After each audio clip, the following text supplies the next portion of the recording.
ನಮಸ್ಕಾರ ವೀಕ್ಷಕರೇ, ಫ್ರೀಡಮ್ ಟಿವಿಗೆ ಸ್ವಾಗತ. ನಾನು ಅಶ್ವಥ್.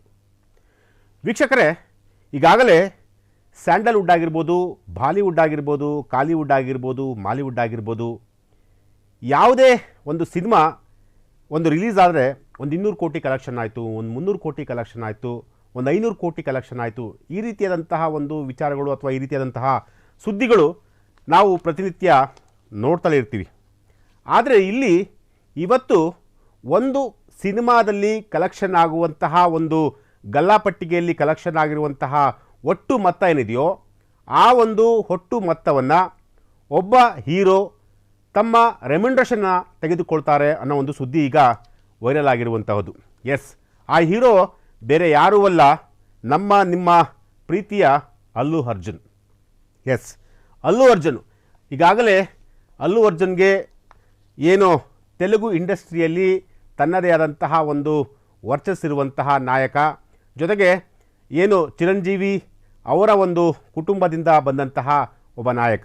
ಸೊ ಹಾಗಾಗಿ ಅಲ್ಲು ಅರ್ಜುನ್ ಸಾಕಷ್ಟು ಸಿನಿಮಾಗಳಲ್ಲಿ ಆ್ಯಕ್ಟ್ ಮಾಡಿ ತನ್ನದೇ ಆದಂತಹ ಒಂದು ವರ್ಚಸ್ಸನ್ನು ಕ್ರಿಯೇಟ್ ಮಾಡಿಕೊಂಡಿರುವಂತಹ ವ್ಯಕ್ತಿ. ಈಗಾಗಲೇ ಅಲ್ಲು ಅರ್ಜುನ್ ಅವರ ಆ ಸಿನಿಮಾಕ್ಕೆ ಬಂಡವಾಳ ಹಾಕಿದಂತಹ ನಿರ್ಮಾಪಕರು ನಾವು ಸೇಫ್ ಆಗಿದ್ದೀವಪ್ಪ, ಅಂದರೆ ಇವರಿಗೆ ಬಂಡವಾಳ ಹಾಕಿದ್ರೂ ಕೂಡ ನಮಗೆ ಯಾವುದೇ ರೀತಿಯಲ್ಲೂ ಕೂಡ ಮೋಸ ಆಗಲ್ಲ ಅನ್ನೋ ಒಂದು ಮಟ್ಟಿಗೆ ಈಗಾಗಲೇ ಸಿನಿಮಾಗಳು ಕೂಡ ಅವರ ಸಿನಿಮಾಗಳು ಯಶಸ್ವಿ ಕೂಡ ಆಗಿರುವಂತಹದ್ದು. ಅದರಲ್ಲಿ ಮೊನ್ನೆ ರಿಲೀಸ್ ಆದಂತಹ ಪುಷ್ಪ ಆ ಒಂದು ಸಿನಿಮಾ ಅಂದರೆ ಆ ಸಿನಿಮಾ ರಿಲೀಸ್ ಆಗುವಂತಹ ಸಂದರ್ಭದಲ್ಲಿ ಒಂದಷ್ಟು ಕ್ರಿಟಿಕಲ್ ಇತ್ತು. ಅಂದರೆ ಎಲ್ಲೋ ಒಂದು ಕಡೆ ಕೋವಿಡ್ ಅಥವಾ ಬೇರೆ ಬೇರೆ ರೀತಿಯಾದಂತಹ ಒಂದು ವಾತಾವರಣ ಆ ಒಂದು ಸಿನಿಮಾ ರಿಲೀಸ್ ಆಗುವಂತಹ ಸಂದರ್ಭದಲ್ಲಿತ್ತು.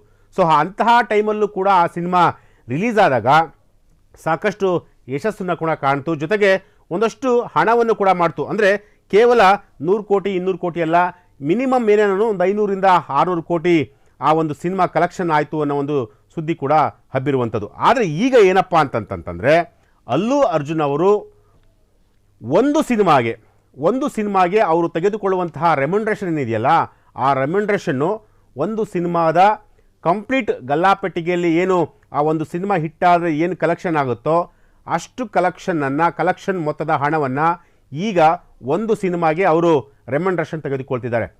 ನೀವು ನಂಬಲ್ಲ, ಅವರು ತೆಗೆದುಕೊಳ್ತಿರೋದು 100 ಕೋಟಿ 200 ಕೋಟಿ ಅಲ್ಲ, ಬರೋಬ್ಬರಿ 300 ಕೋಟಿ ಹಣವನ್ನು ಅವರು ರೆಮ್ಯುನರೇಷನ್ ತೆಗೆದುಕೊಳ್ತಿದ್ದಾರೆ. ಎಸ್, ಪುಷ್ಪ 2 ಅಂದರೆ ಈ ಪುಷ್ಪ 2 ಸಿನಿಮಾಗೆ ಈಗಾಗಲೇ ಸಾಕಷ್ಟು ನಿರೀಕ್ಷೆ ಹುಟ್ಟಿಸಿರುವಂತಹ ಸಿನಿಮಾ. ಈ ಒಂದು ಸಿನಿಮಾಗೆ ಈಗ ಇವರು 300 ಕೋಟಿ ರೆಮ್ಯುನರೇಷನನ್ನು ತೆಗೆದುಕೊಂಡಿದ್ದಾರೆ ಅನ್ನೋ ಒಂದು ಸುದ್ದಿ ಈಗ ಸೋಷಿಯಲ್ ಮೀಡಿಯಾದಲ್ಲಿ ವೈರಲ್ ಆಗ್ತಿರುವಂಥದ್ದು.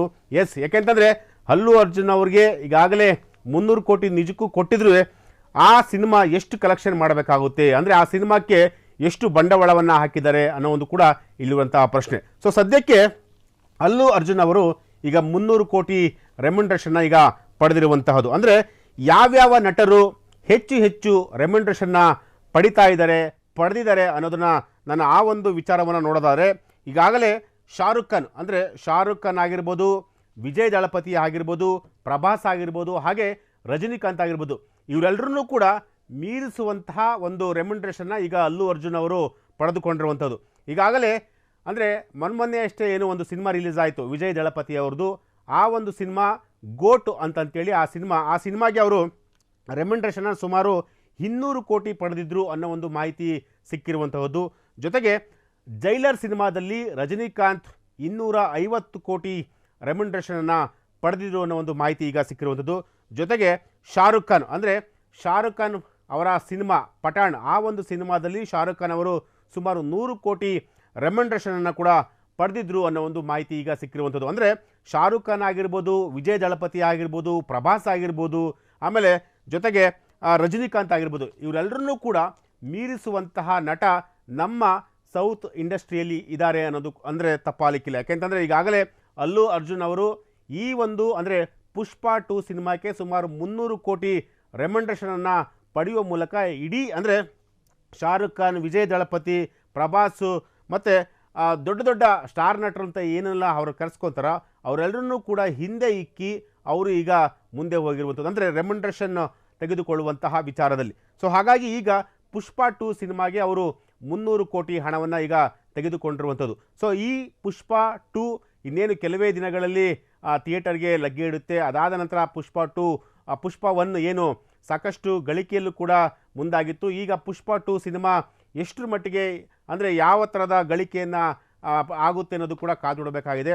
ಸದ್ಯಕ್ಕೆ ಏನಪ್ಪ ಅಂತಂದರೆ ಅಲ್ಲು ಅರ್ಜುನ್ ಅವರು ಸುಮಾರು 300 ಕೋಟಿ ಸಂಭಾವನೆಯನ್ನು ಪಡೆದು ಉಳಿದಂಥ ನಟರು ಅಂದರೆ ಶಾರುಖ್ ಖಾನ್, ವಿಜಯ್ ದಳಪತಿ ಆಗಿರ್ಬೋದು, ಪ್ರಭಾಸ್ ಆಗಿರ್ಬೋದು, ಹಾಗೆ ರಜನಿಕಾಂತ್ ಆಗಿರ್ಬೋದು, ಇವರೆಲ್ಲರನ್ನೂ ಕೂಡ ಹಿಂದೆ ಇಕ್ಕಿ ಅವರು ಈಗ ಈ ಒಂದು ಚಿತ್ರದ ಮೂಲಕ ಅವರು ಅಂದರೆ 300 ಕೋಟಿ ಹಣವನ್ನು ತೆಗೆದುಕೊಳ್ಳುವಂತಹ ಒಂದು ವಿಚಾರದಲ್ಲಿ ಈಗ ಸದ್ದನ್ನು ಕೂಡ ಮಾಡ್ತಿರುವಂಥದ್ದು. ಎಸ್, ಇದು ಇವತ್ತಿನ ವಿಚಾರವಾಗಿತ್ತು. ನಾಳೆ ಮತ್ತೊಂದು ವಿಚಾರದೊಂದಿಗೆ ನಾನು ನಿಮ್ಮನ್ನು ಭೇಟಿ ಆಗ್ತೀನಿ. ಅಲ್ಲಿವರೆಗೂ ನೋಡ್ತಾ ಇರಿ ಫ್ರೀಡಮ್ ಟಿವಿ ನ್ಯೂಸ್. ಕ್ಷಣ ಕ್ಷಣದ ಸುದ್ದಿಗಳಿಗಾಗಿ ಫ್ರೀಡಮ್ ಟಿವಿ ಸಬ್ಸ್ಕ್ರೈಬ್ ಮಾಡಿ, ಲೈಕ್ ಮಾಡಿ ಹಾಗೂ ಫಾಲೋ ಮಾಡಿ. ಹೊಸ ಸುದ್ದಿಗಳ ನೋಟಿಫಿಕೇಶನ್ಗಾಗಿ ಬೆಲ್ ಐಕಾನ್ ಮೇಲೆ ಕ್ಲಿಕ್ ಮಾಡಿ.